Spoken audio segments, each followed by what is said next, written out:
Welcome back, everybody, and anybody new who might be here. Again, very, very happy to be here by the mercy of Brahmapad Swami and his good wishes. I'm able to speak something. This will not nearly be as long as the one this morning, and thank you. I have reduced the material quite a bit for the sake of my audience and trying to follow this. I'm going to speak about the process of sadhana as given by Jiva Goswami and Bhakti Sandarbha, and particularly hearing the Lord's pastimes. And then I'm going to end on, I added something here kind of at the last minute, a little bit about a continuation from some of our discussion this morning, I think, that might be interesting about the devotee's struggles with sadhana. We're speaking about sadhana, but sometimes it sounds in our scriptures like it's all just flowing very easily and everybody just, and yet we all experience that it's not always so easy. So maybe I'll talk about that a little bit more. Okay, first of all, sadhana, what's the goal? To remember Krishna. Smartavyam sadatam Vishnu or Vishmartavya najatuchet. Krishna is the origin of Lord Vishnu. He should always be remembered and never forgotten at any time. All the rules and prohibitions mentioned in the Shastras should be servants of these two principles. So, of course, this is quoted many places. And one particular place, can anyone else recall where we hear this from Rupa Goswami? Yeah, on the Bhakti Summary Descent, before Rupa Goswami gives his 64 items of devotional service, he first quotes this verse from Padma Purana. In other words, the idea is to remember Krishna. All the different practices, all the different sadhanas aren't of a lot of value if we're not remembering Krishna, not remembering the purpose of that sadhana. So let's turn to Shravanam, to hearing. Jiva Goswami says the next anga of bhakti after serving the Guru is hearing. This refers to touching the ear with the words denoting the name, form, qualities, pastimes of the Lord. By quoting Bhagavatam, by hearing one of your names once, even the outcast is delivered from the material world. Similarly, one should progressively hear the form, qualities, and pastimes. Now, this is a theme that comes up a lot, particularly in this whole section of hearing, chanting, and remembering. About remembering, the nama, rupa, gunas, and lila. The names, form, qualities, and pastimes of the Lord. In Anuchuta 256, he says, though one can attain perfection by hearing the name, form, qualities, and pastimes in any order, one should first hear the name in order to purify the antakarana.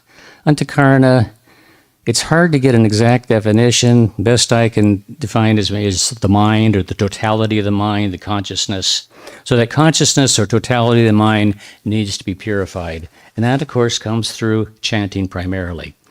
When the antakarana is pure, one develops qualification for hearing with the form, then the qualities are manifested, and then finally the pastimes are manifested. And the sequence applies to chanting and remembering. Srila Prabhupada spoke about this. Actually, this is a section he talks more about Jiva Goswami, but Prabhupada made this fairly simple. He said the purification of chanting Harinam means as soon as you chant the holy name of Krishna, immediately you will see the form of Krishna, you will realize the qualities of Krishna, and you will immediately remember the pastimes of Krishna. That is the pure chanting of the Hare Krishna mantra. Of course, the little caveat there is pure chanting. When one is chanting purely, then all these become manifested. Krishna's name, Krishna's form, Krishna's qualities. Of course, his form is obvious. There's so many descriptions in the Bhagavatam of the beauty of Krishna. His qualities are things like his mercy or his chivalry or his so many different things. His loving relationships with his devotee. And of course, the pastimes are there, particularly in the 10th canto, the Vraja pastimes, Dwarka pastimes, etc. Right. Now, this is kind of an interesting thing. These next couple slides give another little insight about the pastimes that I thought was interesting. Jiva Goswami says, though everything in the Bhagavatam should relate to rasa, since it is the highest, sweetest fruit of the desire tree of the Vedas. Sometimes there's direct bhakti with various rasas, starting with Shanta, and sometimes there is that correct? Is assistance? Well, that's what it says. There is assistance for those rasas. The stories of the kings are there to encourage distaste for material rasa. So sometimes when you're reading the ninth canto, lists and lists of this descendant of this descendant of this descendant and all the things that they did, some of that, he says, is to encourage distaste for material rasa. But it is all rasa. Anything in the Bhagavatam is rasa. But it's direct and sometimes the assistance. Another way of putting it is, he says there's also degrees in the bhakti rasas described in the Bhagavatam, not just the highest rasa. So we see a variety of different pastimes, and they're all completely pure. They're all completely beneficial to living entity. And Srila Prabhupada encouraged us to read everything and to, not just to, skip to certain chapters or certain areas that we like, but to, appreciate everything in the Bhagavatam. But Jiva says there are two types of Krishna's pastimes. Those describing the actions like creations of the universe. We get several, in the Bhagavatam, there's several different iterations of the creation, aren't there? When you go through Canto 1, Canto 2, and it's like described again, different devotees and Brahma and like that. So there are those, and those are Krishna's pastimes, his pastimes of creation. But he also has describing the activities of the Leela avatars. In other words, Ramachandra, Nrsimhadev, and most particularly, of course, Krishna. And he says very clearly, the second type is superior. Now, superior in the sense of, how sometimes they say that, things are perfect, more perfect, and most perfect. In other words, degrees of superlative. So when we say the second type is superior, it doesn't mean that the other pastimes are not of value or that they're inferior, but the devotees tend to relish the pastimes of Krishna's Leela. Isn't it true? I mean, don't we all have to admit it, we all enjoyed Krishna book, we all enjoyed the pastimes of Krishna and the wonderful activities that he did in Vrindavan, Mathura, and Dwarka. So those are just very relishable to the devotees, right? And hearing the Bhagavatam is the best. In hearing about the Lord, hearing Bhagavatam is the best since its words are most powerful and it's most tasty. The names, forms, qualities, and pastimes are contained in works written by great devotees, and Bhagavatam is best among these works. So, of course, Bhagavatam itself declares, that it is superior. So, and we also want to hear these pastimes daily. It's very clear. One who desires pure prema or bhakti, devoid of desire for liberation, Amalam should hear constantly, daily. And of course, that's why Srila Prabhupada gave us our morning program with the Srimad Bhagavatam class every day, because that is in accordance with the instructions of our acharyas. Sometimes it's stated even more. In one place, Sri Vishwanath Chakravarti Thakur says one should hear the 10th canto pastimes daily. At any rate, one should hear the Bhagavatam regularly. So that's, I think, one of the very most important principles of sadhana. Because if we're not hearing, then it's very, very easy to slip back, become lax, as we were talking about this morning, if we're not beginning with the process of hearing. Because Shravanam is first, and of course, Kirtanam, and then Smaranam. And hearing and chanting leads to remembrance of Krishna. But the hearing must be there. And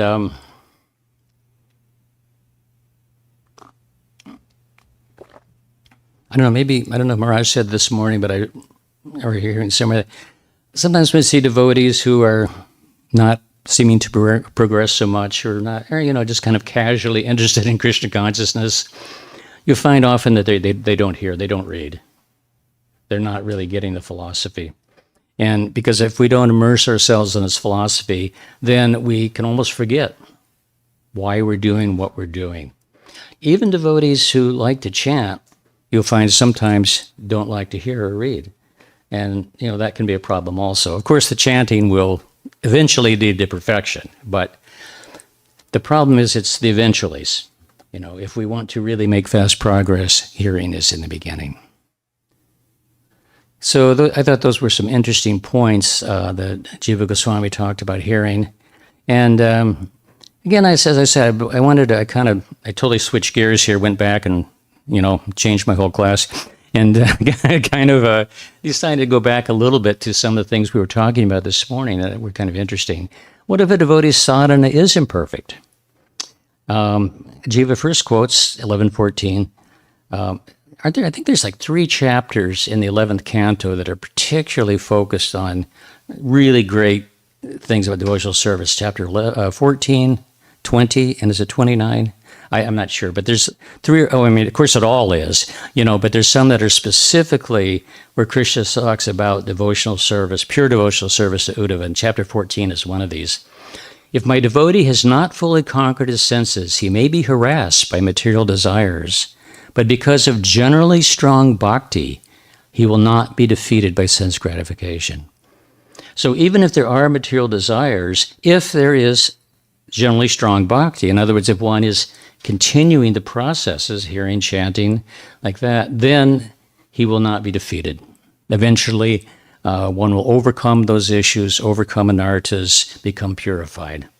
Jiva Goswami says, thus, though the person performing sadhana may be troubled by material desires, these desires do not stop his progress because sadhana destroys them. It's also, of course, mentioned that bhakti can be performed by anyone. There's no disqualification. There's nobody too low, too fallen, too anything to not perform bhakti.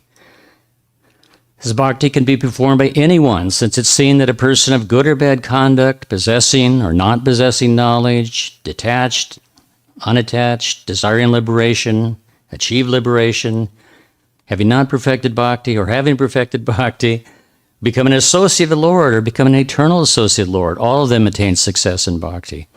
Of course, if you're an eternal associate of the Lord, you could say that one has already attained success, but the point is that they perform bhakti. The means and the end are the same in bhakti yoga. When we're practicing, devotees doing sadhana, we do what? Hearing, chanting, remembering.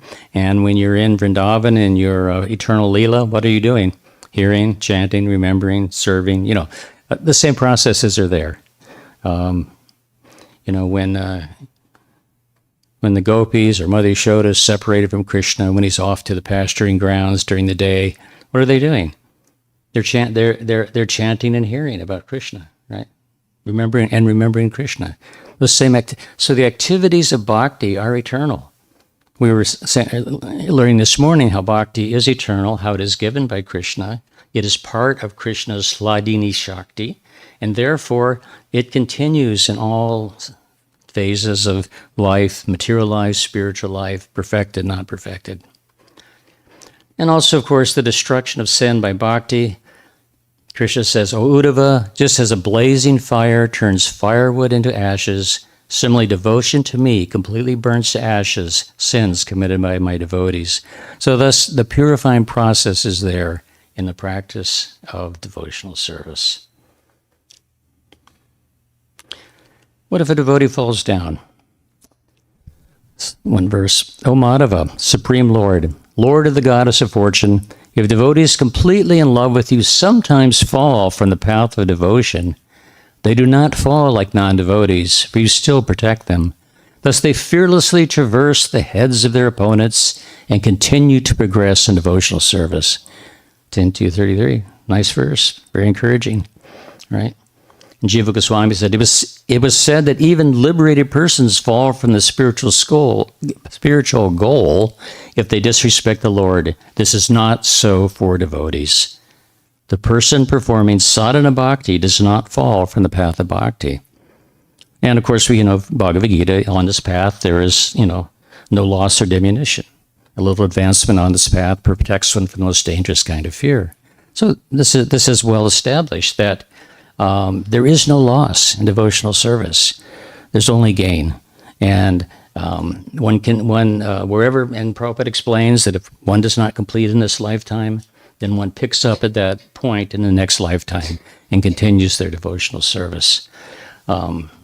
So, in other words, we need to continue devotional service under any circumstances, in any situation, even if it seems difficult, or even if we feel like we're not doing well or not progressing, even if we're falling down, somehow or another continue hearing, chanting, remembering about Krishna, serving Krishna. Bhakti gives all success. I think this is 151 on Cheta. It is seen in the Puranas that anyone who performs bhakti is successful. The person who becomes a means for another person to perform bhakti, or accepts an object to please the Lord, or who gives something which is then offered to the Lord, becomes successful. The place or family in which a person performs bhakti becomes successful. A person related to bhakti as agent, object, instrument, receiver, giver, or place becomes successful. Thus, bhakti is effective in all cases. So, in other words, anyone who has contact with bhakti, their devotional life has begun, and it will be effective. Now, of course, sometimes there's time separating that effectiveness, maybe lifetimes, But the point is that their progress has started. Their devotional life has begun. A really nice, one nice pastime. Srila Prabhupada visited us in Washington, D.C. in the Potomac Temple in 1976. I was there then. It was the bicentennial, of the United States, 76. And they were going to have this huge fireworks display down at the mall, where the monuments are, and Lincoln Memorial and all of that. And Prabhupada heard about that. He said, well, let's go. I'd like to see it. Really, Prabhupada? He said, yeah, let's go. So, of course, we knew there were going to be like 500,000 people there. So we thought, okay. So basically, we all got in our cars, and Prabhupada was in a car. No, I think the in front of Prabhupada's car was a van, and it was filled with brahmacharis, and they were having a big kirtan, and it was hot. This is July 4th, right? So I think they had all the doors and windows open, and anyone who knows the area, is it the Potomac? Now, what's that freeway that goes up on the Potomac River? No, it's George Washington. Yeah, the George Washington Parkway goes along, and anyway, it's kind of high up above, sort of on a cliff, and because it's up there, you could actually look down on the city, and that's where you could actually see all the fireworks and everything over there. So people were parked. There was a little grassy area all along there for miles, and lots of young people out there in their cars. And what do young people do on the 4th of July on a holiday? Well, they're not sitting and meditating. They're basically getting intoxicated. So as we were in a lot of traffic, so we're slowly driving along. I was 2 or 3 cars back, and a lot of them were, the chanting was real loud, and a lot of them were like, kind of making fun of it and chanting like, Hare Krishna, Hare Krishna. I mean, this was going on a lot all the way. Anyway, we went down, saw one firework, and Prabhupada said, okay, that's fine. He wasn't that interested anymore. So we went back. And then afterwards, Prabhupada said, you know what I like best? He said, is when we were driving and chanting, all those young people were chanting Hare Krishna. He said, it doesn't matter, even if it was in jest, even if they were making fun, whatever. He says, their spiritual life has begun, just by that chanting of Hare Krishna. So, in other words, however anybody contacts devotees, contacts the holy name, contacts devotional service, that is at least the beginning. So it's all auspicious.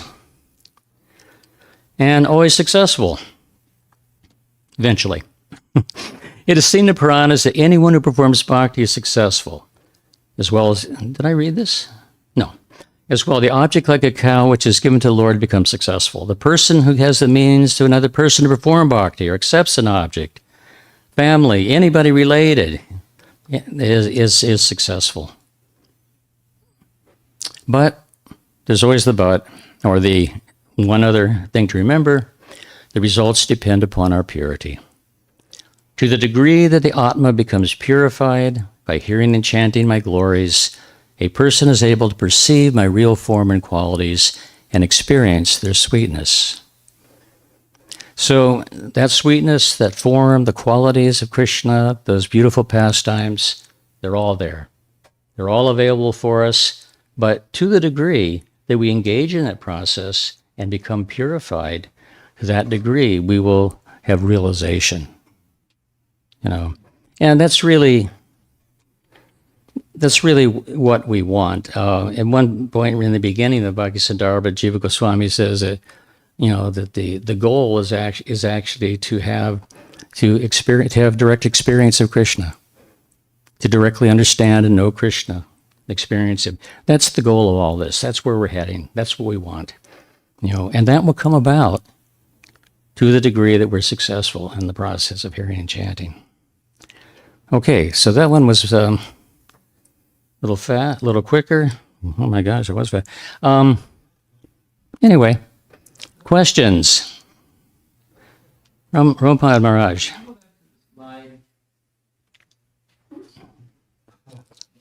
The slide that says,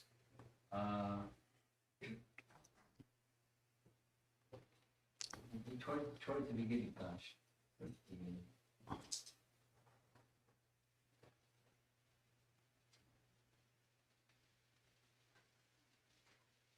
That was it.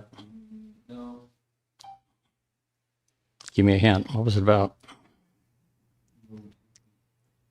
It's something that says about material rasa.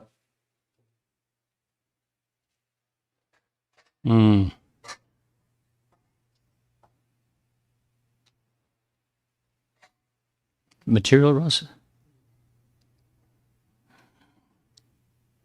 I'm not sure.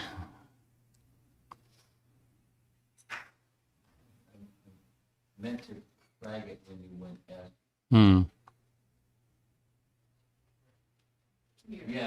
Yeah.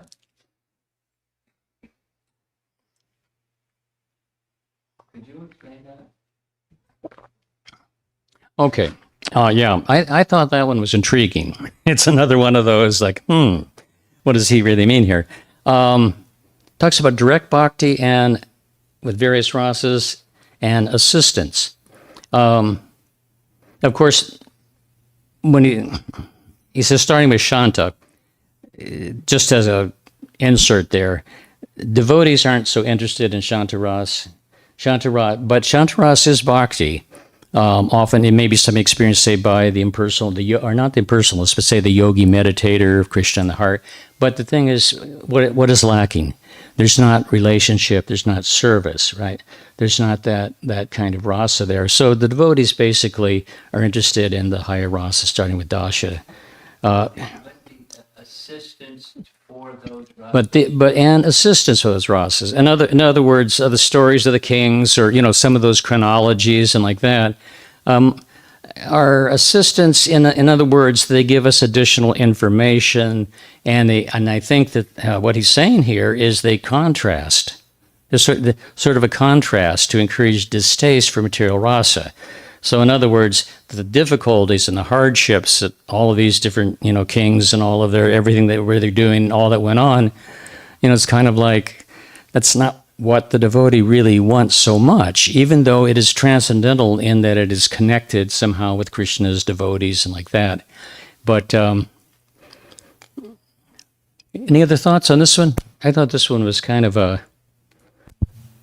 one of those interesting to think about, exactly what he is saying here. Now, it's a little more clear here, degrees of rasa, but they are all rasa. Everything about Bhagavatam is rasa, bhakti rasa. So in other words, the devotee sees rasa in everything, right, in the Bhagavatam. In other words, if we're hearing a story about how Krishna is creating, devotees saying, oh, how wonderful Krishna is. Look at what he can do. Look how powerful Krishna is. My Lord is so, this and that and the other thing, like that.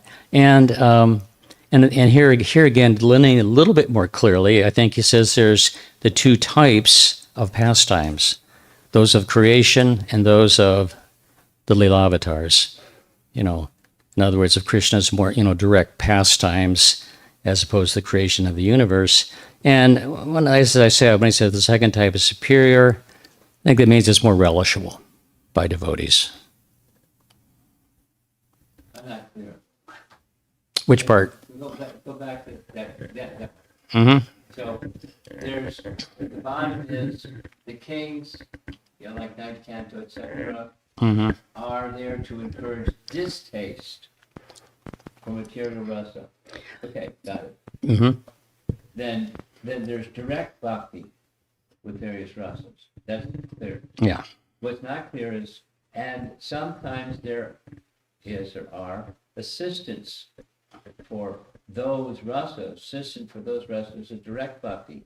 It looks like, it's a grammatically connecting to the direct bhakti. What's an assistant to direct bhakti? What kind of rasa is that?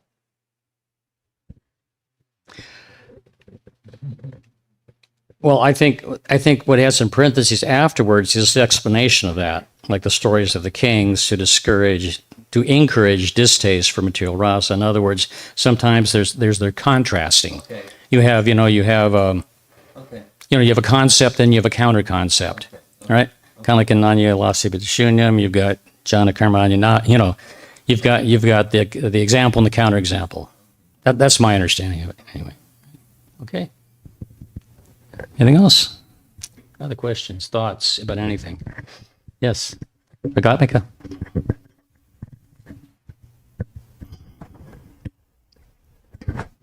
Maybe you want to pull up that slide that said something like, he may be harassed by material desires due to his generally strong bhakti. He will not be distracted by sense gratification. Generally strong bhakti. Okay, what are the symptoms of generally strong bhakti? Because Jiva Goswami, the only thing he says in his explanation is persons performing sadhana are generally strong bhakti. My interpretation is that a person is basically following the practice. In other words, following the basic practices, following the instructions of the spiritual master, as hopefully most of us are doing, and we still may have material desires, right? I mean, I'm sure we all have material desire unless we're in an extremely pure state. But because of that bhakti that we're performing, we won't be defeated by it. We will not fall down into sense gratification. But I'm thinking, one can externally appear to be following everything, just as was mentioned this morning. But that could be just mechanical and external, whereas he's not truly, connecting deeply with Krishna, the personal relationship.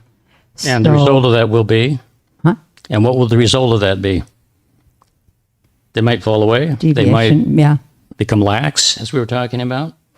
And actually, those practices might even diminish over time. There's the external practice and there's the internal, and both should be going on for us. Externally, with the body, with the senses, with all that, we perform so many activities, and we need to do those because we are in these material bodies, we have these material senses, and we need to purify those through acts of devotional service.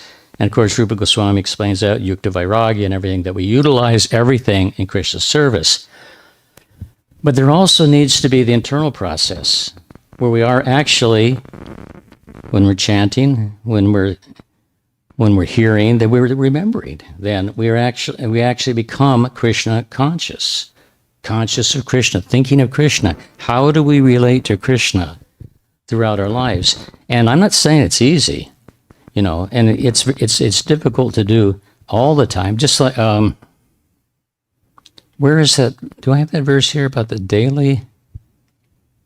No. Yes. Where was it? Oh, well, actually, no. I think it was about the the one about always remember Krishna, never forget. In the Bhakti Samrita Sindhu, in Vishwanath Chakravarti Thakur's comment on that, he's saying constantly means at least daily. He said, if constantly meant at every moment, he said the neophyte would become discouraged and give up. In other words, so there's a few outs in this. I mean, it's a practice. It's a practice of purification. It takes time. We start obviously at a very low level. We increase, hopefully, as we go along. But we obviously, we're not going to be able to think of Krishna at every single moment. But we can increase those moments more and more. And there's so many ways to do that. Remember there was that little book on the way to Krishna? And there was that one chapter in there where that Prabhupada called Seeing Krishna Everywhere and Always. And he talked about that. And he said, even if you just take the vibhutis, from the 10th chapter of the Bhagavad Gita, I am the taste of water and all those sorts of things, and think about that. Whenever we see things in the material world, we connect those with Krishna. There's so many ways in the beginning that we can do that, and it becomes deeper and deeper. Now, my full course here, that was going to be almost worse than this morning's, that I chopped out 3/4 of it, I was going into Smaranam, and there's 5 different levels of Smaranam. That become deeper and deeper, kind of like in the Patanjali system, dhyana, those, and then up in the samadhi. So in other words, and the first is called general Smaranam, which means just somehow or another kind of thinking of Krishna. I think of Krishna, and maybe I hear some philosophy, talk about, it's very generally, we're remembering Krishna. But then it gets deeper and deeper, and finally to the point of when one remembers Krishna, Krishna actually appears to them. And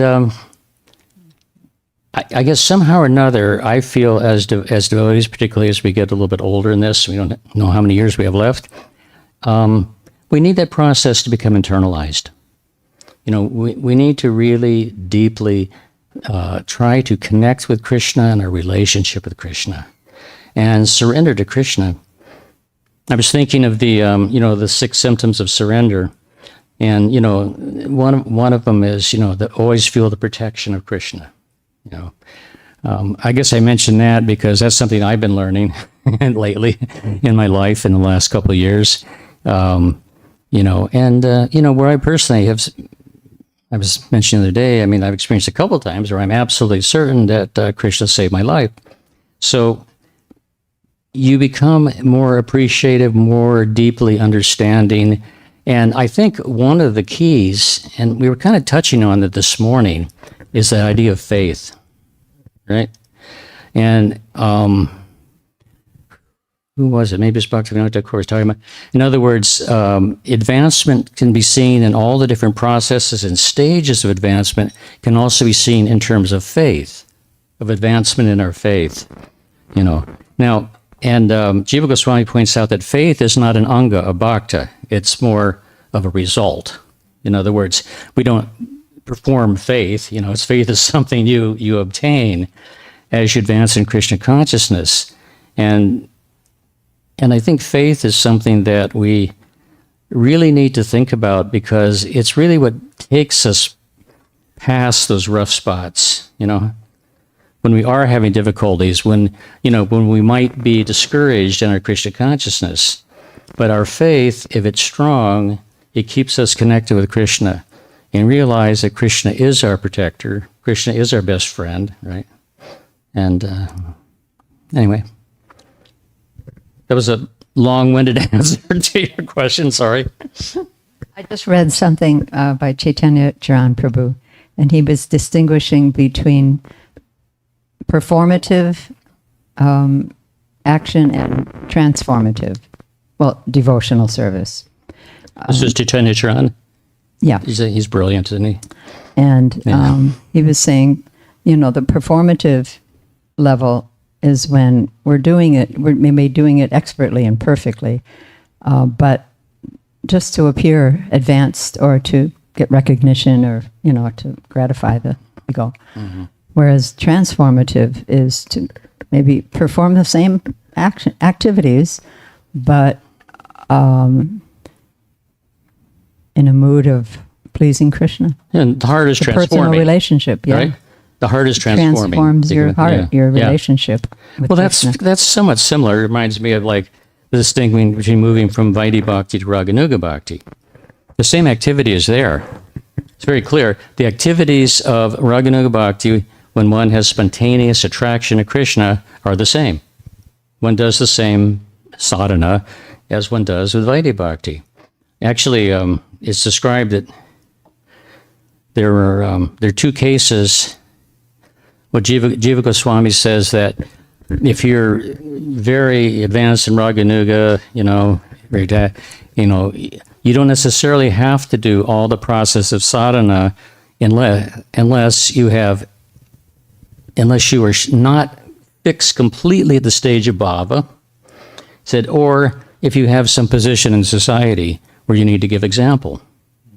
So we see Srila Prabhupada obviously fixed in bhava, prema, but he performed sadhana, he chanted his rounds to give example. So at any rate, the process of sadhana are there, and basically speaking for all of us eternally. But that transformative aspect is when it becomes deeper, more meaningful, and one is doing it out of a sense of one's connection with Krishna, relationship with Krishna, rather than just one has to do it. Form it. Jatari? I'm sorry, I don't know if I got the order right.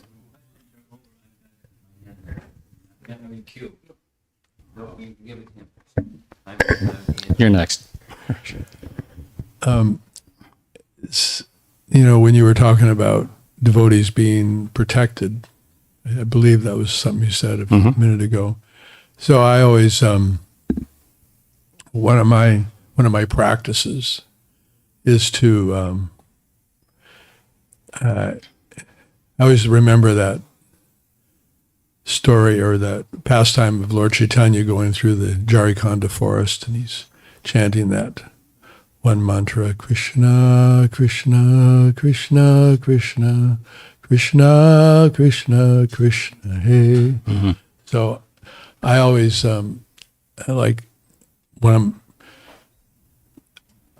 want to kind of be walking with Krishna when I'm doing my day, like leaving the house at the right time so that I don't get in an accident or something like that. And I recalled the one time as a really young devotee, I was living in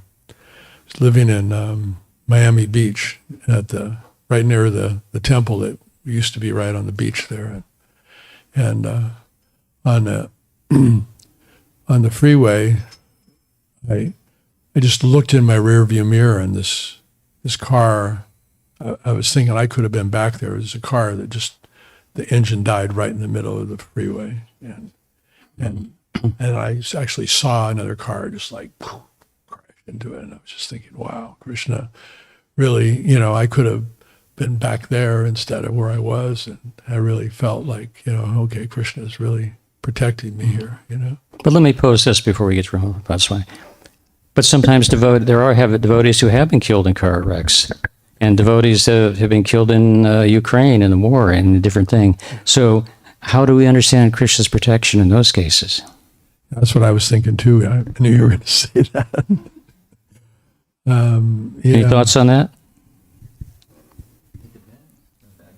You're fishing. It depends on what their thought is when they crash it. Because Krishna never says, I will protect your material body indefinitely. We're not going to live forever, right?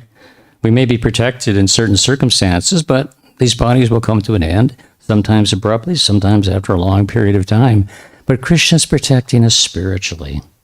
He's protecting our bhakti. He protects our path in devotional service. So whether Krishna saves our life so that we can continue service in this lifetime, or whether he wants to bring us back or have us go somewhere else after this lifetime, either way, it's going to be for our benefit. And that's what the faith of Krishna's protection is, that whatever happens, it's Krishna's benefit to us, for our benefit. Just one other thing on that is, one other way to think of that is like, if you're like some of our book distributors in Alachua, if you always have a book in your pocket wherever you go, and you think, well, Krishna, please let my path cross with somebody who really needs this book, So that's, protection and also service, if we're always thinking of how we can serve and cross paths and help somebody else along their path.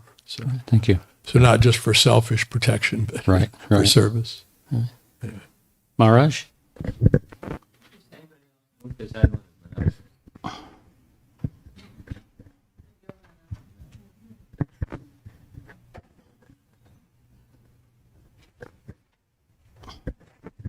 Thank you. I was just wondering regarding Nama Rupa Lila, what is the difference between thinking of Krishna's form, pastimes, and between them manifesting? Doing thinking of them and manifesting them?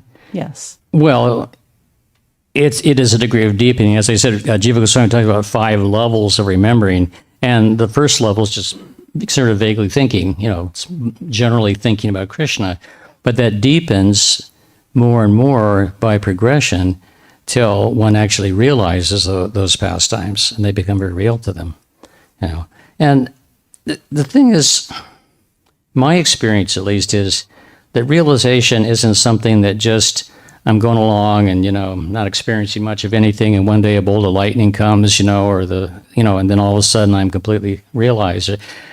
It's like we realize things in little degrees and little steps and at different experiences in our lives. Sometimes things we didn't even recognize at the time. Later we realize how important they were. And, and I think all devotees experience Krishna to some extent in their life, right? I mean, if you did not have some experience of Krishna, or, I don't think any of you'd be here, right? I mean, there's got to be, at some point, we feel that happiness of Krishna consciousness, at least at, different times, whether it's in a kirtan or whether it's in, with the deities or whatever it might be, in different ways. And I think what we need to do as devotees is sort of increase those, try to deliberately expand that level of understanding of experience of Krishna. And that's what sadhana bhakti does ultimately. So we take it back to, I guess, go ahead. If practicing bhakti is about taking personal responsibility of our own progress, Say it again. if bhakti is about taking personal responsibility of our own progress in one sense, because it's our desire, our sadhana, our sadhu sangha, Yes. and it actually dictates that. Yet, however, when we are in a congregation, there are many who feel disempowered or dissatisfied with one's, say, performance or behavior, and they feel discouraged. In that case, how do you reconcile one being instrumental in disturbing one's progress of their devotional life as opposed to being only your personal responsibility? Well, that's an interesting, rather complex question. It's kind of, it's both in a sense. In other words, we all have responsibility for our own lives and our own Krishna consciousness and our own path. And we should not let anything discourage us, theoretically at least, right? In other words, whatever is happening there, we should remain strong. And if anything, we may need to increase our practices if we're encountering difficulties. And at the same time, if it's not good if others are creating difficulties, or let's put ourselves in that situation, if we were creating difficulties for others, we certainly don't want to do that. That's certainly causing harm, spiritual harm to another. And, we shouldn't do that, of course. And, but it's really up to us. Like we were talking about sometimes some temple managers, people didn't like it. I had a simple solution when I was a younger devotee. I just moved to another temple if I didn't like the manager. I shouldn't have said that. You know, But I'm not encouraging that. You know, But not every relationship is severable. Like in your case, you wasn't- could move away from a temple favorable, yeah. to sever that relationship, They so you become- don't have to taste that relationship. well, yeah. In other So words, how does one rather be live- dissatisfied and angry or whatever, or fighting with the man. Just and of course, my wife always says the reason I went to management is because I couldn't get along with anybody else. I didn't want to work under anybody else, so I had to. But I don't know. That might be a little harsh, but. Anyway, So what I'm trying to understand, the extent of responsibility on ourselves for our own progress, as opposed to leading into the weakness of our individuality, that we lean on somebody, because so and so was like that, I felt like this, and I don't feel like. okay, I'll make coming it to the simple. The temple. responsibility is 100% yours. Would you agree, Maharaj? We're all responsible for our own Krishna consciousness, and You're looking at 2 options and then you get the second. No, First what? one is clear. Yeah. Second one? The second one I'm saying is that when we are taking, the person feels distasteful, so they're just looking for an excuse that, oh, because of your behavior or because of that. So when it is that blame game, to what extent can you as a person associating with that individual, and when we are in a congregation growing together, we also share a certain responsibility towards that individual. To what extent do we reconcile that with the individual? To what And- extent are we, what's the question? To what Back to the extent song. are we responsible to help that person?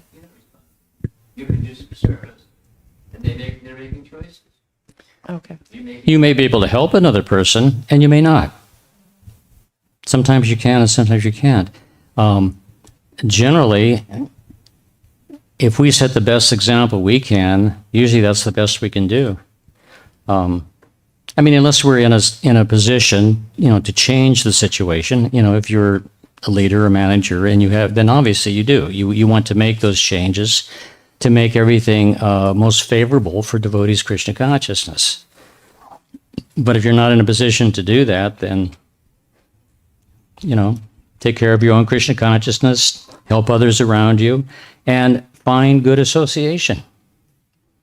Find association, an advanced association. That's what's been mentioned this morning.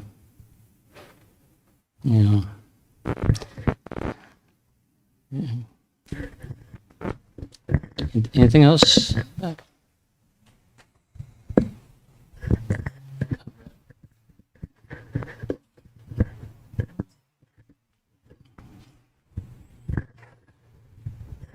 This is a question from your morning class. On several of the morning class slides, you referred to Anucheta 142. And I was focused after your class on 141. So Yeah. I'm sure you remember the 142 references that you made, because you really prepared thoroughly for, what you presented in the morning. Could you, what do you see as the connection between 141 and 142? What does 142 say? And I can make the connection with 141. What is the message that you wanted to share with us from 142, Well, from the morning? let's take a look at that.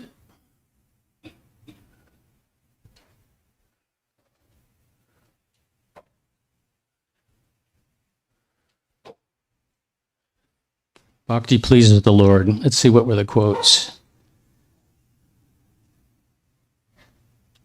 Oh, this was the one about the Lord composed the highest bliss as his Swarup Shakti named Hladini, which gives bliss to himself and others. And that, there's that one. And that Bhakti is it was the form of,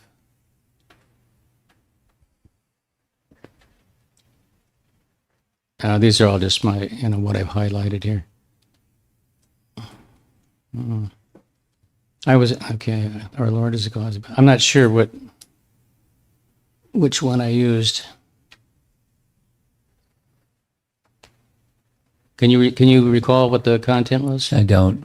I just recall, because you went quickly, and I noticed a text number, and I tried to capture what the message Yeah, was. this is one I know that I used about the origin of bhakti. That's coming from the Hladini Yes. potency Yes. of the Sarup Shakti. Yes. Yeah. Okay. Okay. Okay. Okay.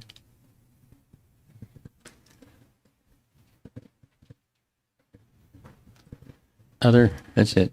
Okay. Others. Where are we at?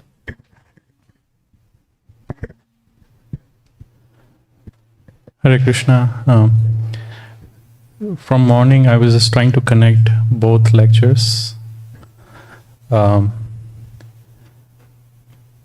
Krishna could not experience the suffering of the living entity, and that's why choosing devotees to give. And then Maharaj lecture about only bhakti can give bhakti. So my question was about, is Krishna able to give bhakti directly to a living entity, or it has to be through the living entity? Well, he did as Lord Chaitanya. But of course, he was in the role of a devotee, so Yes, that's what I was playing the part of a devotee. There is Jiva Goswami, at one point, he mentions that when Krishna comes as an avatar, he sometimes, gives, he mostly comes for his devotees, but he can also give bhakti just by his presence, by people who might just see him or have contact with him, But generally, it's for the benefit of the devotees, and those devotees then who have bhakti injected into them will pass it on to others. Okay. Yeah.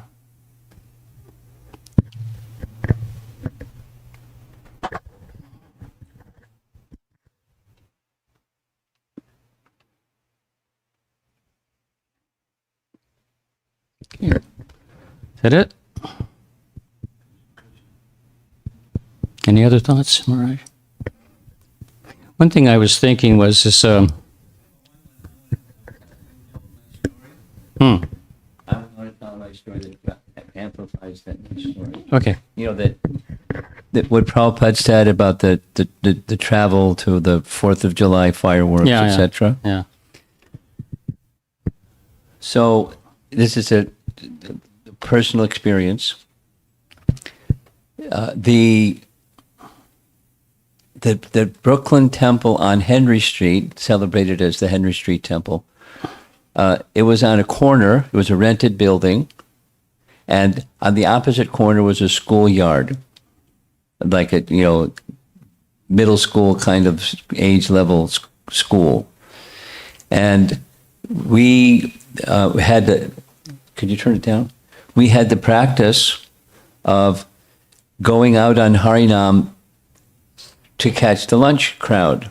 So we leave like 11:30 and go past the schoolyard to the subway, and then we reach the street by 12 o'clock, and the streets are flooded with people because it's lunch break. So that happened, 5 days of the week.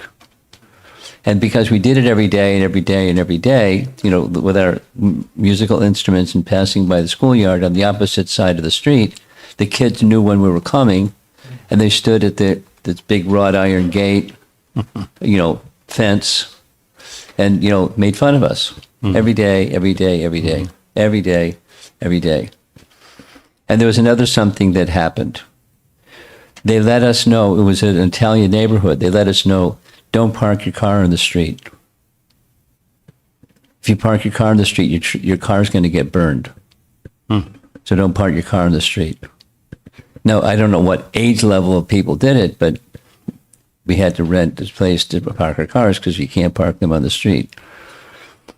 So some years passed, and I'm a Hare Krishna guy traveling through Detroit. In that period of time, I was traveling with Northwest Airlines before they merged with Delta.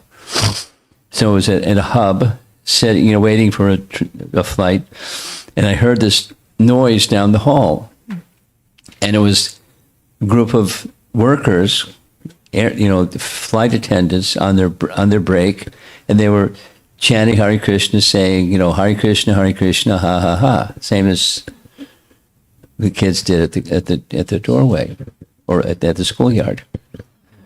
And so, as they came down the hall, one guy in the crowd stopped, and he looked at me like he saw a ghost.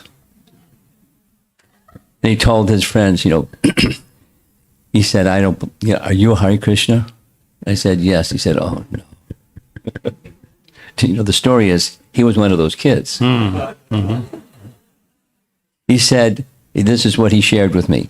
He said, "We were really bad.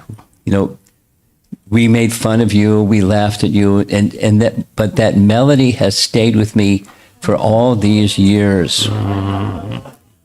Hare Krishna, Hare Krishna.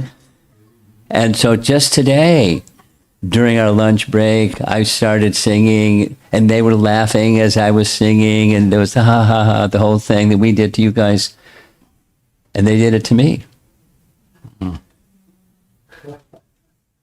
And then he, you know, profusely, we were really bad. We did this. You know, he talked about the burning of the cars. He didn't take ownership of burning of the cars, but you know, we were really bad. You people were always good. You would feed us and this and that, and this and that. Please forgive me. Please forgive all of us. We were really bad. And he hung his head and off he went. So it stayed with him for years. Yeah. You know, who knows, 20 years, 15, 20 years, singing that melody in his head. Yeah. Who knows? That's a little story. It affects, you know, different people in different ways, but that's how it affected this man. Okay, Hare Krishna. Hare Krishna. If there's nothing else, we'll finish the session. Thank you all very much. Hare Krishna. Hare Krishna. Thank you, Prabhuji, for the wonderful session. As per the original schedule, this was supposed to go till 6 p.m. and we were supposed to have a short break of 15 minutes from 6 to 6:15. Since the session ended early, I'm thinking, should we take a break now and start the next session at 6 o'clock? Is it okay? 6 o'clock? Yeah, I'm asking everyone. Is that okay? We'll take 20-minute break and then we'll start the next session of the